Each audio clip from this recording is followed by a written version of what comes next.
a abordarlas, pero bueno, al menos alguna parte de ellas sí, algunas cosas que nos puedan abrir a preguntas y a conversación.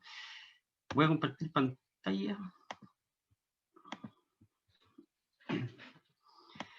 ¿Se ve ya? Sí, perfecto. Bueno, María José ahí cuando me presentó contaba que yo, bueno, coordino el proyecto Nuevo Paradigma Educativo aquí en Chile. La verdad que estamos en 7 países y es un proyecto que está en vía de ser fundación y que busca comprender el nuevo paradigma educativo, está siempre una reflexión continua, promoverla, en el fondo acompañar comunidades educativas en su transformación hacia el nuevo paradigma educativo y hacer red en torno al nuevo paradigma educativo. Pero entendemos que el nuevo paradigma educativo es algo que está en constante movimiento, no es algo agarrable, ¿sí? Entonces, todo lo que yo voy a hablar ahora son ideas que son aproximaciones, ¿sí? Son aproximaciones. No está en nuestra intencionalidad tomarlo, ¿no? O sea, como definirlo y sentenciarlo. Por lo contrario, siempre en el fondo es algo que abra a la conversación.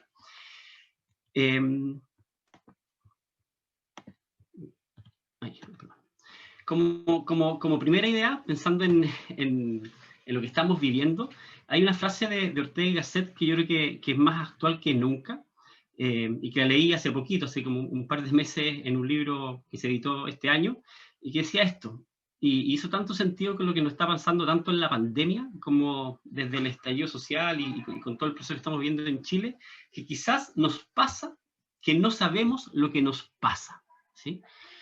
Y esta idea me encantó, porque yo creo que resume muy bien como la incertidumbre que llegó para quedarse, el no saber, ¿no? El estar como pisando huevos todo el tiempo.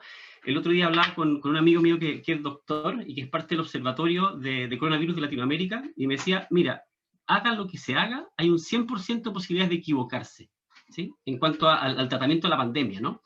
Y yo decía, wow, y decía, esto lo pensaba como desde la educación, y yo también pensaba eso, decía, mira, hagamos lo que hagamos en los colegios, 100% nos vamos a equivocar, ¿sí? En muchas cosas de las que hagamos. En otras no, en otras le vamos a ir aceptando, vamos a ir aprendiendo, pero esta idea de empezar a habitar la incertidumbre, de empezar a hacernos cargo de este vivir en un no saber, a mí me parece muy, muy interesante, ¿no? Porque también abre posibilidades y abre a repensar una educación que, bueno, ustedes, yo voy a ser finalistas del premio, son, bueno, como punta de lanza de esta transformación educativa y ven que hay un sistema educativo que ya está muy, muy agotado, ¿no? Les voy a contar una pequeña anécdota como para ir introduciendo algunas ideas posteriores. El otro día me pasó que estaba conversando o sea, de hecho la semana pasada, con una amiga que está haciendo su tesis de magíster en temas de educación, y me decía, bueno, aquí estoy como atorada, me decía, atorada con algunas ideas de la tesis. Y yo lo que hice, como que me surgió como algo espontáneo, es mandarle este emoticón, así como varias veces, ¿no? Como que a lo mejor, como representa la fuerza, ¿no? Me imagino que todos conocen este emoticón del WhatsApp, ¿sí? Y se lo mandé, y después me quedé pensando un rato, y como que me sentí incómodo por haberle mandado ese emoticón, ¿sí? Y me pregunté, cuando uno está como atorado con algo, una tesis, por ejemplo, en este caso, ¿qué es lo que necesita, ¿sí? Y yo dije, quizás no es fuerza lo que uno necesita, ¿sí? Uno necesita otras cosas, otra cosa. Dije, ya, pero tampoco uno necesita debilidad, así como lo contrario, ¿no? Y ahí empecé como a pensar, dije, no, lo que uno necesita es flexibilidad, ¿sí? Esa apertura, que de alguna manera creo que rompe este binarismo, ¿no? Entre fortaleza y debilidad, y uno se instala como en la flexibilidad, uno necesita como frescura, ¿no? Y no hay un emoticón para eso, pensé, no hay un emoticón para mandar flexibilidad, como te deseo flexibilidad, que pueda hacer como que encuentres apertura a lo que estás pensando, ¿sí?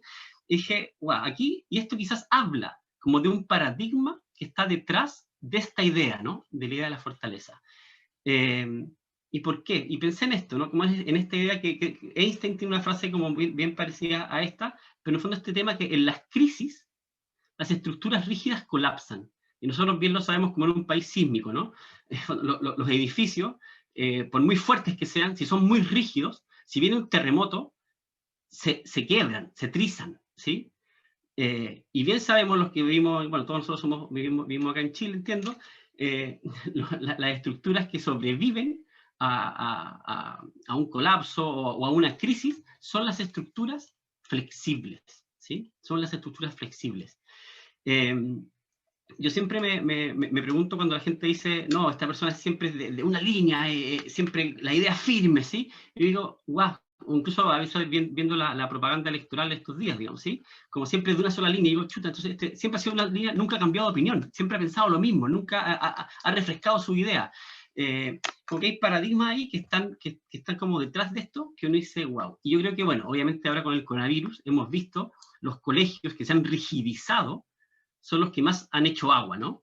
E incluso yo me acuerdo, al principio, yo acompaño varios colegios y algunos profesores decían, no, pero yo soy muy estructurado, ¿sí? No me pidan cosas distintas, yo soy muy estructurado. Y yo decía, bueno, tú estás frito, tenéis que, o te flexibilizas, o aquí, en el fondo, te va a ir muy mal, ¿no? Y esto como yo incluso soy muy estructurado, como un valor en algún periodo, hoy día ya las personas que se autodefinen como estructuradas y no salen de esta idea, bueno, lo están pasando mal hoy día.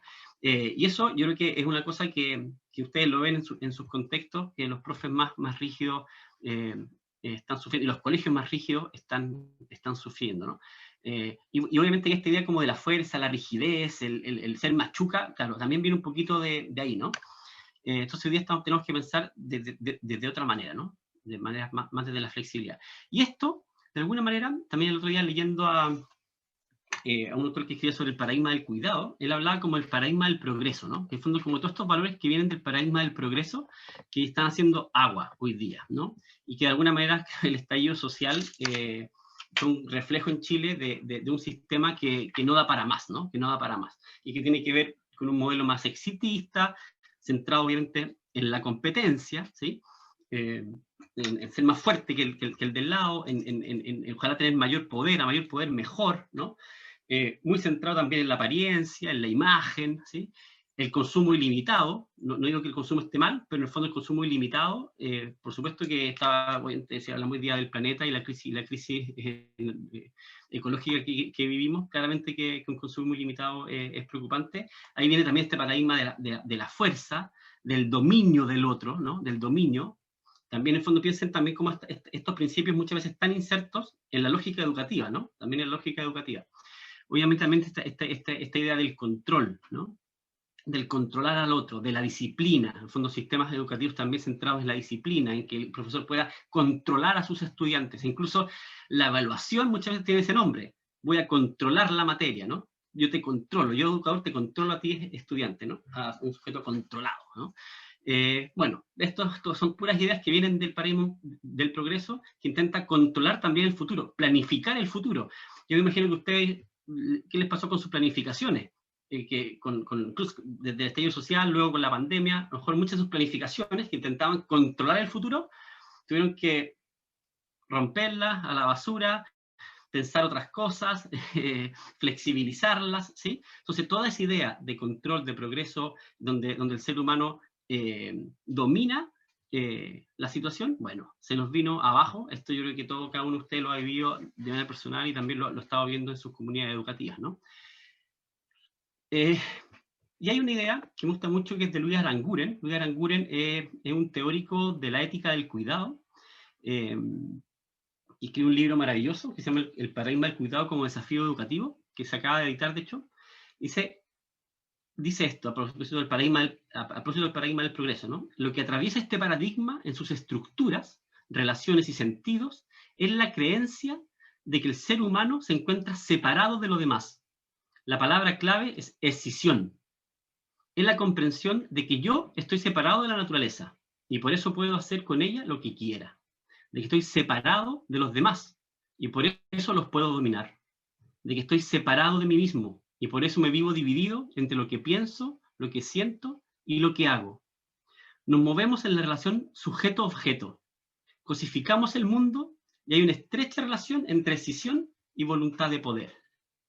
Piensen esto desde la relación educativa. Yo imagino que ustedes hacen el programa, me imagino que viven poco escindidos, vienen conectados con sus estudiantes, por ejemplo, pero ¿cómo vemos esto? Como nosotros fuimos educados en otra época, o a lo mejor ven ustedes también en sus colegas, cómo está esta voluntad de dominio sobre el estudiante, que el estudiante haga lo que yo quiero que sea, y también de alguna manera esta relación de sujeto-objeto, ¿no? Como el sujeto educador y el objeto estudiante.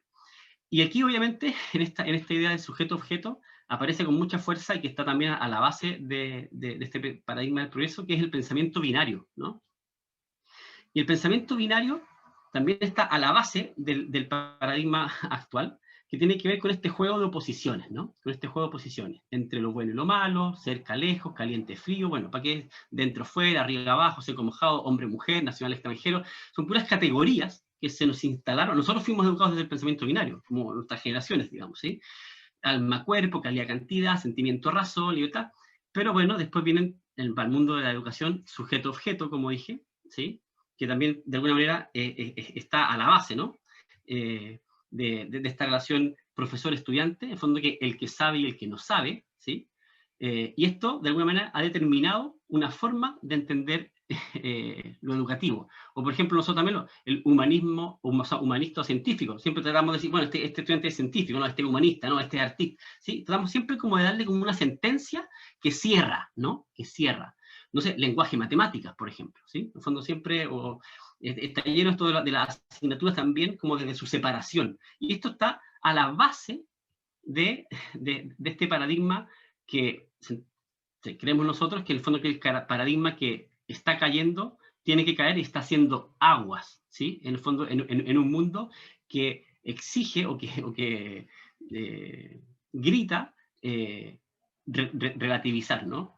Y de esa manera, en el fondo, es como este tránsito, ¿no? Nosotros nos gusta hablar mucho como de la lógica de tránsitos, ¿no? La lógica de tránsito, que estamos en el tránsito del pensamiento binario, que separa, divide, sentencia, dibuja fronteras con claridad y pierde matices. Acuérdense de lo que ha pasado también en la discusión en Chile, por ejemplo, desde el estallido social.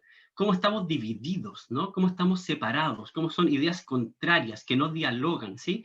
Y esto, en el fondo, cuando uno piensa en la Convención Constitucional que viene, uno dice, oh, chuta, ojalá que las personas que van a estar ahí no piensen o no tengan tan incorporado el pensamiento binario en sus argumentaciones, ¿no? Porque eso solo divide. Bueno, y el tránsito, en el fondo, es a la complejidad. Como diría Edgar Morin, en el fondo, el pensamiento complejo, ¿no?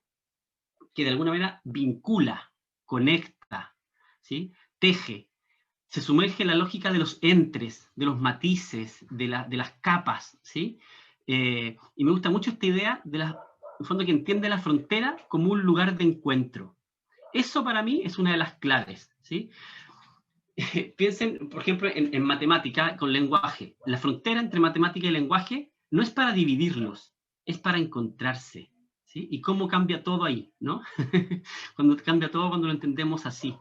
Eh, o piensen la frontera entre los países. La frontera con Perú, nuestra, no es una frontera para dividirnos, es una frontera para encontrarnos. Y ahí cambia todo, cambia toda la lógica que viene, ¿no? Toda la lógica. Entonces piensen en la educación y la cabeza y corazón de los niños, en el fondo pensada desde aquí, ¿no? Pensada desde esas interconexiones. Y de alguna manera, desde la complejidad surgen otras palabras, ¿no? Y otros conceptos, otras ideas que están muy a la base un poco de lo que ustedes hablaban hace un rato de la colaboración. Ponían la colaboración al centro, cuando decían como las expectativas para este año, y la colaboración, en el fondo, obviamente que parte, creo yo, de la idea de que las personas dan lo mejor de sí mismos en la medida que colaboran, y no en la medida que compiten. Todos nosotros fuimos educados bajo la lógica de, si tú compites, das lo mejor de ti.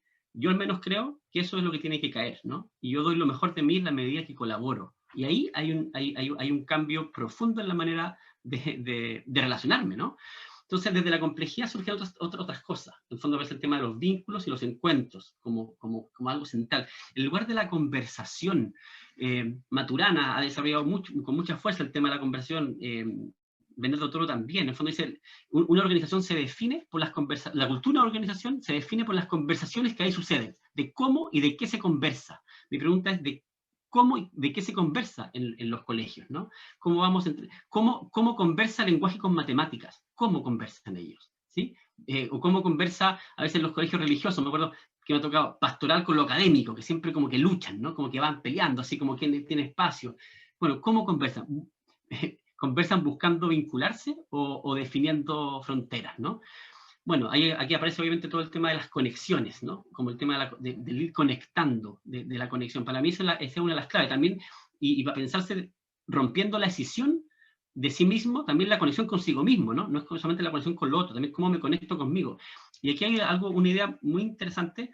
A mí me ha tocado conocer un proyecto muy grande que hicieron los jesuitas en Barcelona, que hicieron, bueno, transformaron su sistema educativo bien profundamente, y el diagnóstico que hicieron para hacer ese cambio fue darse cuenta que los estudiantes estaban desconectados de la sala de clase. O sea, hicieron una gran investigación para llegar a esa conclusión. Los estudiantes van a la sala de clase, pero no están ahí, no están conectados, están pensando en otra cosa, mirando por la ventana, mirando el teléfono, molestando al de adelante, no están conectados, ¿sí? ¿Qué pasa? No podemos tener una educación que desconecta a los estudiantes, ¿no? Entonces, bueno, la idea de conexión ahí es claro. Hablábamos del tema también de los matices, ¿no? A mí me gusta mucho una idea de Paul Celan, que es un poeta, y que dice, no separes el no del sí, dale a tu sentencia la sombra, ¿sí? No separes el no del sí, dale a tu sentencia la sombra. Qué bonito eso, ¿no? A mí me encanta como esa idea, ¿no? Como de vivir la realidad desde sus matices, ¿sí? Y no desde como este intento de definición o de ubicación, ¿no? Bueno, toda la idea de la apertura, ¿no? Como vivir en una apertura. La complejidad, obviamente, la colaboración nos abre, o sea, sin apertura es imposible colaborar, ¿sí? En el fondo estaríamos hablando de individualismo, ¿no? En el fondo, y la apertura a ideas nuevas. A mí me gusta, cuando me presentó a María José, hablaba de que mencionó la poesía, un par de ideas, digamos, más que la poesía también me interesa lo poético, ¿no? Y para mí lo poético tiene que ver con la apertura a lo inesperado, ¿sí? Para mí esa es la clave de lo poético, ¿no? Fondo como también del arte, ¿no? Como esta apertura a lo inesperado, y vivir en esa apertura, habitar la apertura a lo inesperado. Y la complejidad tiene un poco eso, ¿no? Como esta vivir en apertura y no soltar el control, que en fondo que tiene que ver con lo que hablábamos hace un rato atrás de lo binario, ¿no? Bueno, obviamente la flexibilidad, que también apareció como una idea fuerza hace un rato, y el cuidar, y el cuidarnos. Y aquí el cuidar también tiene que ver, obviamente, el cuidarnos como persona, el cuidar las relaciones, pero también cuidar, no separar lo que está unido, ¿sí? No separar lo que está unido, ¿sí? Y a veces, al mismo, cuando se habla de las dimensiones del ser humano, separamos al ser humano en sus dimensiones, pero separamos lo que está unido. Entonces, a veces también es perjudicial, ¿no? Cómo separamos a las personas, cómo entendemos a las personas entre lo emocional, lo cognitivo, lo espiritual, lo físico. Y tú dices, bueno, pero está todo unido, ¿no? Pero tratamos de separarlo. Entonces, cuidar de no separar lo que está unido. Creo que también es una idea fuerza de la complejidad, ¿no? Y hay otra idea también que viene de aquí, que yo creo que esto me van a entender. Yo tengo 43 años, yo siempre escuché a mi padre y a mi abuelo hablar de esto, ¿no? O sea, de lo contrario de esto, ¿no? De que hay una manera de hacer las cosas bien, ¿sí? En el fondo nosotros venimos de una generación, o sea, de generación.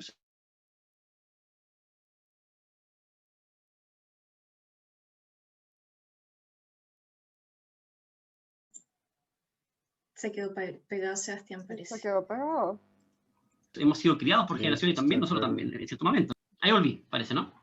Sí, Seba, se Ahí volví. pegó Vale. unos segundos. Sí.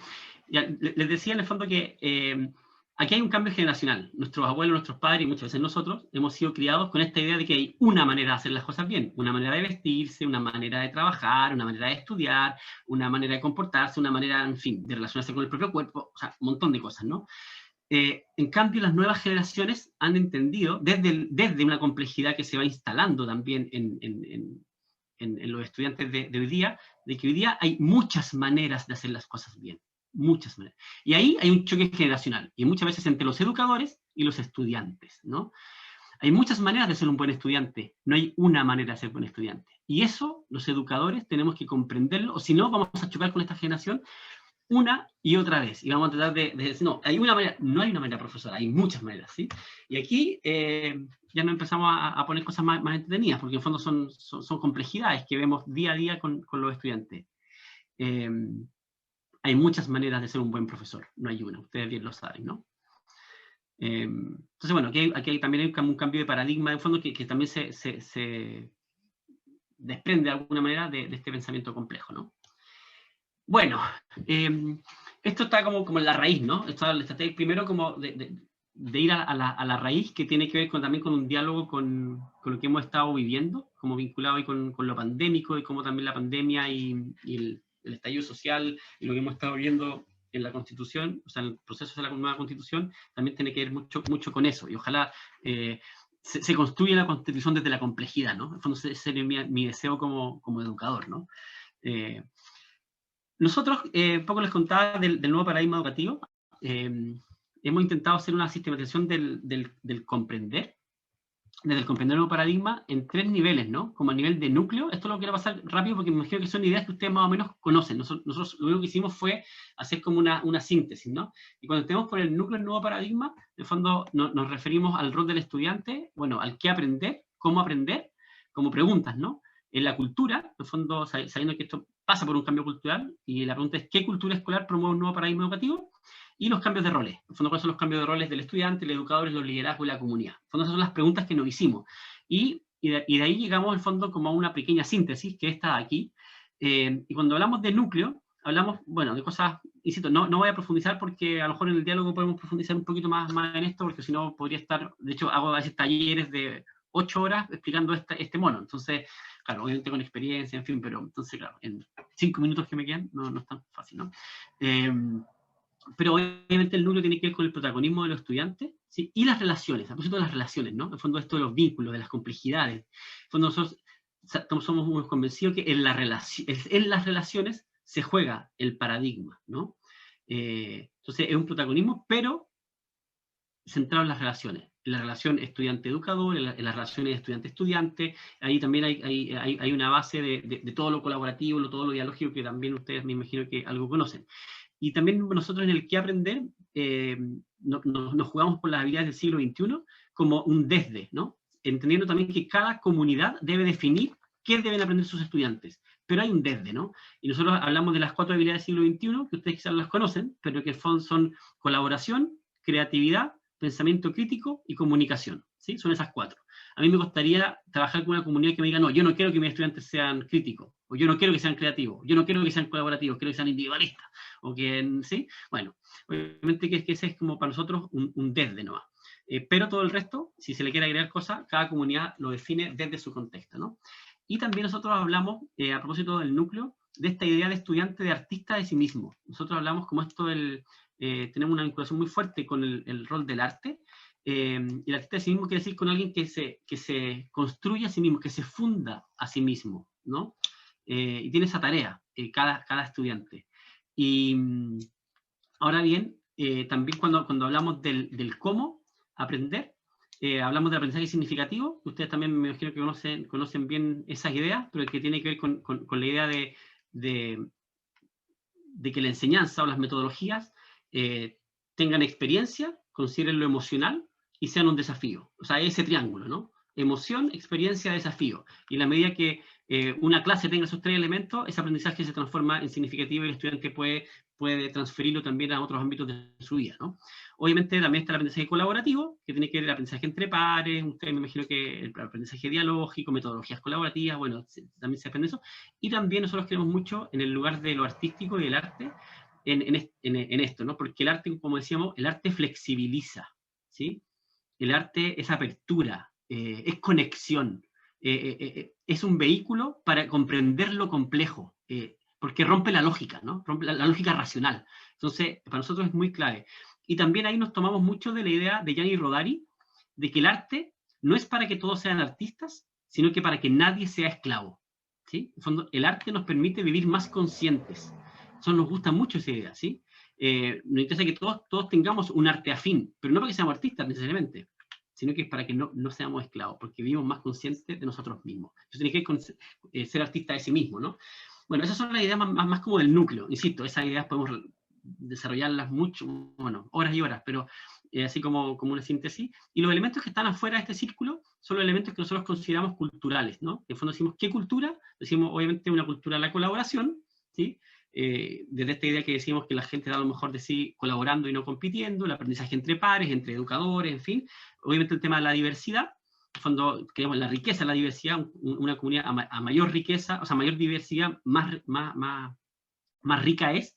pero también comunidades que surja la diversidad, no solamente que la acepte, o sea, que la reciba, ¿no? Sino que en el fondo que una comunidad abierta que el estudiante pueda hacer lo que quiera hacer, ¿sí? Y eso en el fondo es una comunidad, una cultura que acoge que surja diversidad desde dentro del colegio, ¿no? Que a veces la diversidad se entiende como que yo recibo estudiantes, en fin, ¿no? Nosotros hablamos también como de que surja, ¿no? Luego el tema de la creatividad, obviamente, para que vamos, más adelante me voy a detener un poquito en eso.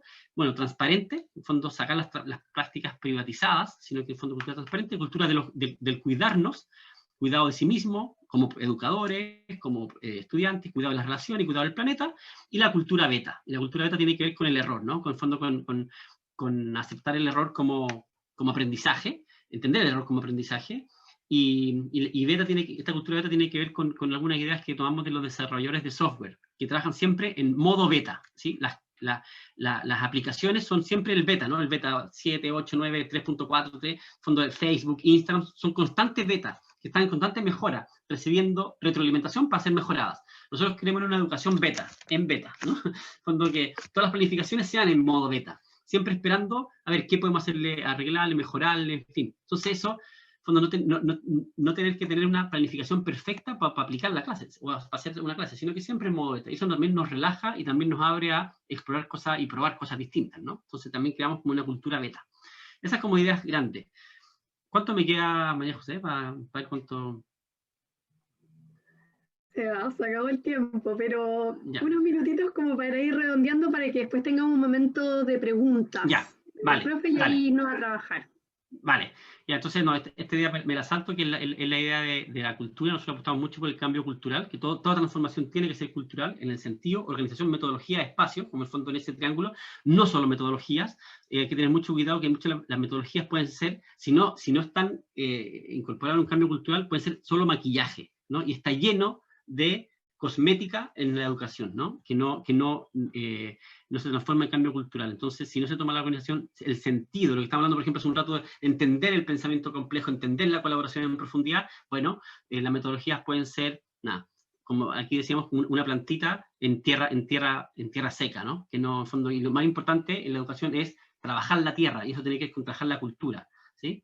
Para que obviamente las plantitas se den bien. Y hay un par de ideas más, como con esto ya voy cerrando.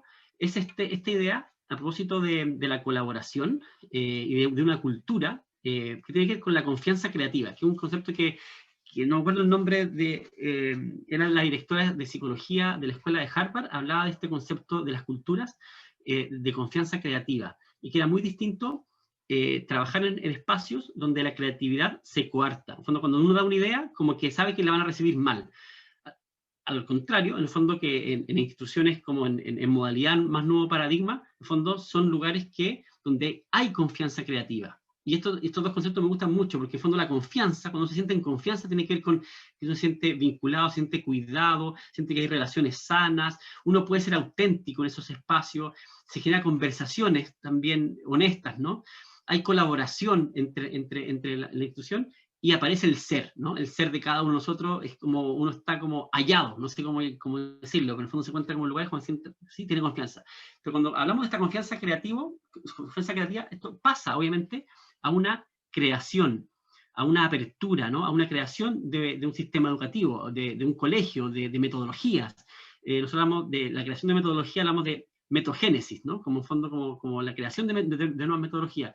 También esta co-construcción del colegio. Nosotros obviamente apostamos mucho por la idea de la construcción desde los educadores, desde los estudiantes, desde los colegios, y no desde la política. O sea, bueno, obviamente eso, y eso tiene que inspirar la política, y no al revés, quizás, ¿no? En el fondo, esto da sentido de pertenencia, da identidad, y en el fondo se transmite en un hacer, ¿no? Entonces es como la juntura entre el ser y el hacer, ¿no? Como citando más a Heidegger, ¿no? Podríamos hablar como más filosóficamente, pero en el fondo, en la confianza creativa, cuando hay cultura de confianza creativa, las personas, entonces el desafío es cómo construimos culturas con confianza creativa. Y esta idea antes de la última, que es con respecto a los educadores, nosotros hablamos mucho y estamos instaurando este concepto que tiene que ver con la confianza creativa de la autopoiesis educativa, como este concepto también de Maturana y Varela, como la autopoiesis en fondo de la autocreación, ¿no? Nosotros somos unos convencidos de que las comunidades educativas tienen que ser comunidades autopoyéticas, donde la innovación surja desde adentro. O sea, también importar innovación no pasa nada, pero hay que adaptarla, pero también ya es hora de empezar a visibilizar, a sistematizar lo que se está creando, lo que ustedes como educadores van creando. Eso va generando una comunidad autopoyética, ¿no? que se va creando a sí misma desde su contexto, desde sus necesidades, desde sus estudiantes, desde ese diálogo, desde equivocarse, bueno. Entonces, bueno, estamos poniendo mucho este concepto de la autopoiesis educativa, que tiene que ver también con un nuevo paradigma. Y finalmente, también la otra pregunta que me hacía la María José, bueno, y los educadores en esto, ¿no? ¿Qué pasa con los educadores? Nosotros, bueno, planteamos 3 ideas frente al rol de los educadores en todo esto. Por una parte, los educadores están llamados a ser referentes, ¿sí? Y si uno piensa, la gente que ha sido referente en la vida de nosotros, probablemente cumplían 2 características. Uno, nos sentíamos seguros o nos sentimos seguros con esas personas. Y 2, valoran nuestra singularidad, o sea, nos ven, ¿sí? Ven nuestra singularidad y no quieren que nosotros seamos como ellos quieren que seamos, sino que en el fondo nos ven a nosotros, en nuestra particularidad, ¿sí? Y cuando una persona cumple dar seguridad y valorar la singularidad, se nos forma un referente para otros, ¿no? Luego, nosotros sentimos que, claro, hoy día, como las asignaturas también se empiezan a romper de alguna manera y a conectar, a interconectar, es clave y que también el conocimiento está ahí, está también, bueno, en internet, está todo el conocimiento ahí puesto, ¿no? Entonces, como el educador se transforma en un experto en motivación de alguna manera y en ciclo vital, en el fondo en entender qué está viviendo el estudiante a esa edad, ¿no? Y cómo poder conectar y vincularse con ese estudiante a esa edad. Es un segundo punto. Y el tercer punto, que los educadores, los estudiantes, al aprender mejor desde experiencias, desde desafíos, conectados con la emoción, ustedes se transforman, ya no son transmisores de contenido, ustedes son creadores de experiencias de aprendizaje, ustedes son arquitectos, ¿sí? de metodologías, por ejemplo, ¿sí? O de cosas que suenen ahora. Y para ser arquitecto y para ser creador de experiencias de aprendizaje hay 2 claves. Uno son diseñadores, diseñan, ¿no? Cuando me imagino como en un laboratorio, un taller, ¿no? Taller de creación de metodologías, ¿no? Un diseño.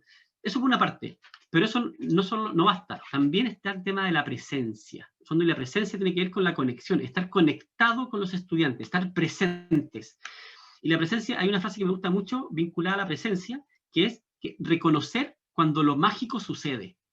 A ustedes mejor les pasa todo el tiempo, están en la clase o planificaron algo y a lo mejor un estudiante le brillaron los ojos, hizo una pregunta y hizo una conexión que no estaba en nuestro diseño, que no estaba en nuestra planificación, y ahí pasó algo mágico.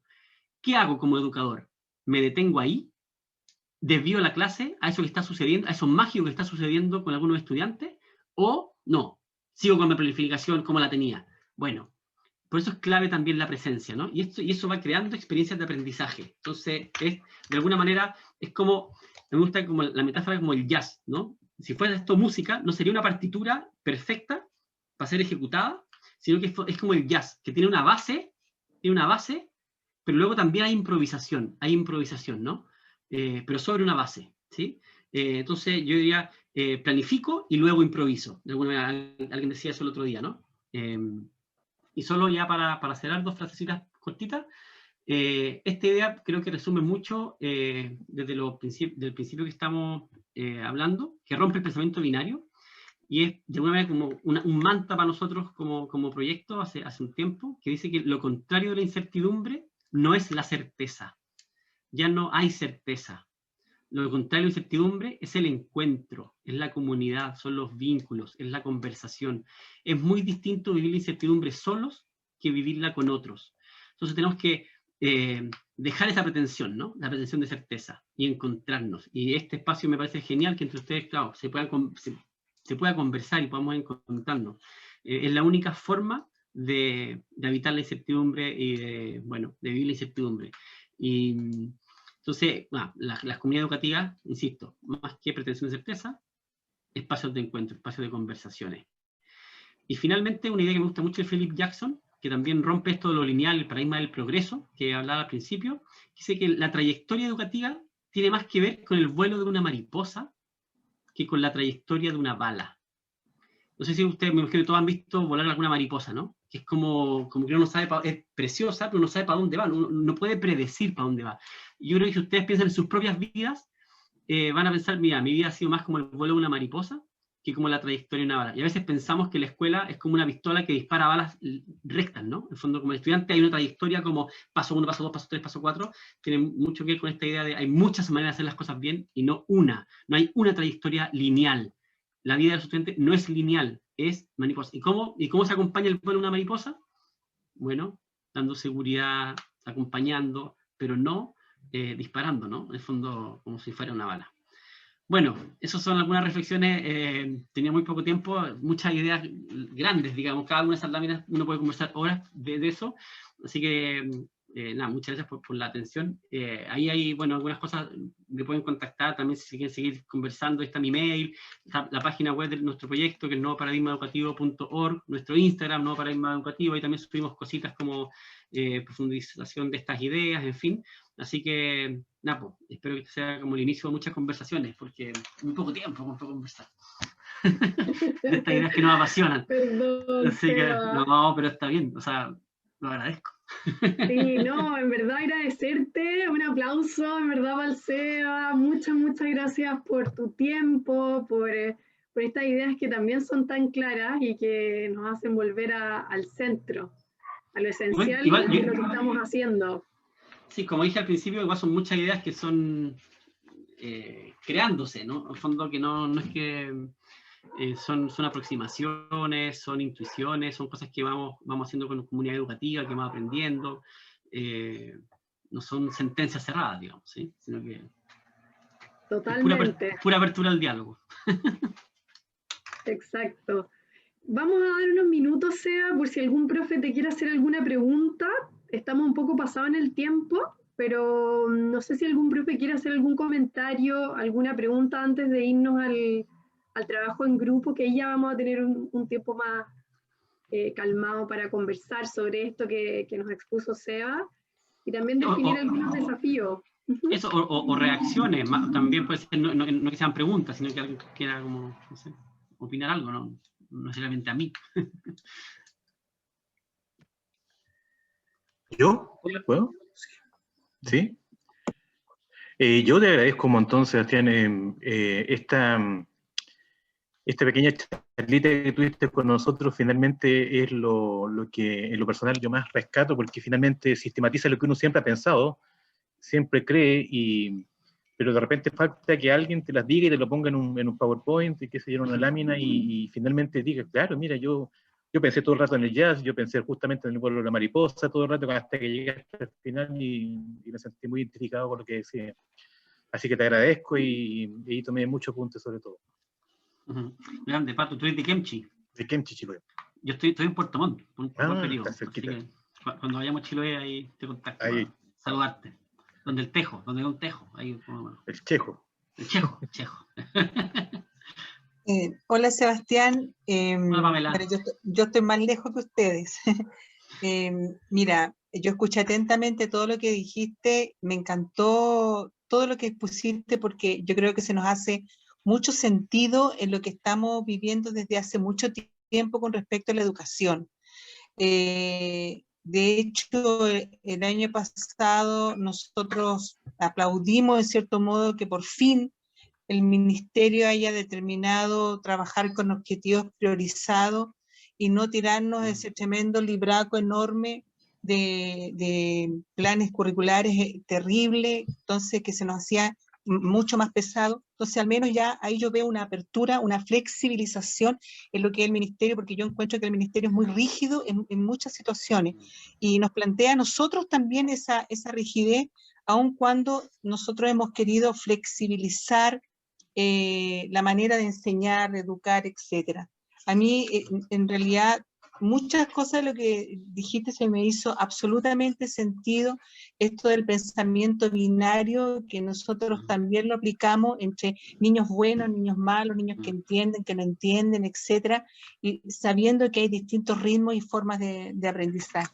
Así que igual, yo quería hacerte una consulta con respecto justamente a esto de la flexibilidad. ¿Cómo crees que que esta flexibilidad puede llegar a los estamentos superiores, hasta cúpulas gubernamentales, ¿ya? Para entender que la educación tiene que ser planteada desde esta perspectiva, porque una palabra que se repitió mucho ahí fue la palabra innovación, cambio, colaboración. Y me da la sensación que nosotros como que topamos un poco el techo cuando vemos que nos llenan de papeles, que nos llenan de burocracia, un montón de cosas, y decimos, bueno, ¿y en qué momento nosotros podemos realmente aplicar una educación con un aprendizaje profundo, más que cantidad, tirarnos a la calidad? ¿Cuándo crees tú más o menos que, o si ves alguna luz en que esta flexibilidad llegue a las cúpulas gubernamentales ahí en las que estamos ahora? Sí, la verdad que no es fácil, ¿sí? Porque obviamente que el sistema educativo se centra, o sea, también política, ¿no? Se centra en la desconfianza, ¿sí?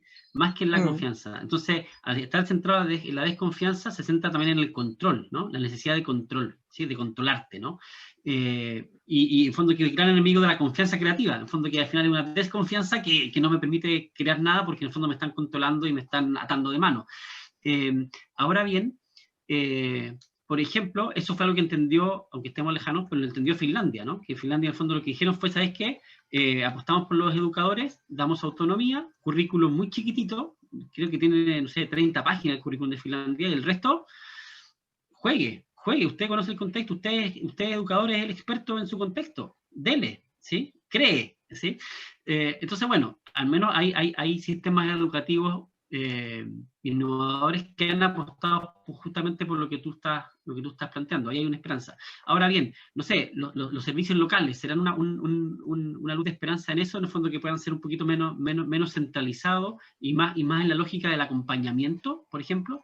Más en una lógica de acompañamiento, más que una lógica de control, ¿no? El acompañamiento se basa en la confianza y no se basa en la desconfianza, ¿no? En el fondo, si no te acompaño. ¿Sería posible entonces tener algo así como un currículum contextualizado de acuerdo a nuestra zona? Chile es tan diverso y tenemos un puro currículum desde Arica, que se yo, hasta Punta Arenas.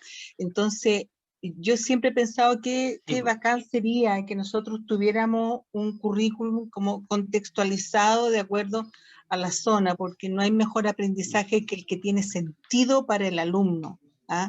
El que se le hace sentido y tiene que ver también con su propia experiencia y su contexto. Entonces, sería... Hay que adelgazarlo, hay que llevarlo a los huesos, o sea, que sea como una columna vertebral, en el fondo que una, por supuesto, pero que el resto, en el fondo que toda la carne se la ponga cada lugar, sí, pues, o escuela. Sí. Gracias, Pame. Perdón, Militza, había levantado la mano y con eso cerramos este espacio para irnos al trabajo en grupos. Dale, Mili. Hola a todos. Gracias, Sebastián. Gracias, José. Me hizo mucho sentido, bueno, todo lo que dijiste, Sebastián, pero particularmente me quedo con una de las últimas frases que tiene que ver con que el camino no es lineal. O sea, el camino del aprendizaje para valorar justamente la diversidad y para reconocer en conciencia el ser que soy como individuo en el contexto o en el entre con otros, es lo que realmente le otorga valor a la colaboración, le otorga valor a la innovación y también al servicio, en el fondo, de esta co-construcción que tú mencionabas, y yo creo que eso es fundamental. Cuando hablamos, por ejemplo, de metodologías nuevas como la misma STEM, por ejemplo, o en el fondo este trabajo que va entre las disciplinas, efectivamente lo que tú decías es la frontera donde se abre la posibilidad de encuentro y la posibilidad de lo no conocido, inclusive de lo que no sé que no sé. Exacto. Y es desde allí donde efectivamente derribo esas barreras de las respuestas correctas o incorrectas, sino desde lo que surge en mi empatía, que yo creo que esa palabra es fundamental ahí, porque justamente si no priorizo lo que yo siento, o lo que para mí es importante, estoy siendo empático con el otro. Gracias, Mili. Yo me imagino que cada uno de ustedes tiene ecos que comentar, preguntas, comentarios de todo, pero vamos a dejar eso para el trabajo en grupo. vamos a despedir al Seba. Seba, de nuevo, muchas gracias por este espacio de conversa. Como muy bien decías tú, ojalá que este sea un puntapié inicial y que nos volvamos a encontrar, que sigamos soñando, que sigamos desafiando también la educación en el contexto actual. Y súper interesante también con estos docentes que sabemos que están haciendo un gran trabajo en sus comunidades, independiente del contexto adverso que cada uno tiene. Así que agradecerte, y no sé si los profes querrán, pero yo a título personal, pedirte que de repente nos mandes alguna bibliografía, que nos compartas autores. Yo creo que sería súper interesante. Me los puedes mandar a mí, Seba, para yo mandárselo en la misma cadena a todos los profes, recomendarnos quizás algunos textos, algunos videos, algún material que hable de esto que tú nos contaste, que nos hizo tanto sentido, me imagino, a todos, pensar en esta educación más flexible y en esta apertura también a lo inesperado en el contexto que estamos viviendo. Así que te dejo esa tarea y ojalá nos puedas mandar material. Aquí ya tengo algunos que puedo mandar. Increíble. Excelente. Buenísimo. Entonces, un aplauso de nuevo para el Seba, ahí a la distancia. Bueno, muchas gracias, gracias María José, gracias a todos. Insisto, esto puede ser el comienzo de futuras conversaciones. Yo encantadísimo, nada que nos guste más que conversar y construir, así que ahí tienen mi mail. También si alguno siguió con algún eco o quiere hacer algún comentario o crítica o algo a lo que también expuse, feliz que me escriban un mail y podamos generar un diálogo. Así que esto lo construimos entre todos, así que y también nos vamos apoyando unos con otros. A veces la labor del docente es tan solitaria que hace encontrar como compañeros de ruta en visiones educativas. Ustedes saben que este tipo de visiones, claro, no son bien contraculturales, ¿sí? Un poco lo que decía Pamela del mismo ministerio. Entonces yo imagino que ustedes en sus propias comunidades también, esto que yo expongo aquí, no es obvio para todas las personas que estamos en educación. Algunas personas incluso están en contra de este tipo de planteamiento. Entonces, nada, en eso sentirse como apoyado y acompañado, bueno, yo creo que este espacio es fabuloso y nosotros felices de colaborar en eso, ¿sí? Así que nada, un abrazo grande, que siga muy bien ahí la reflexión, y te mando ahí, María José, algunas cositas para que las compartas. Eso, buenísimo, ¿vale? Gracias, Seba. Que estén muy bien. Vale, muchas gracias.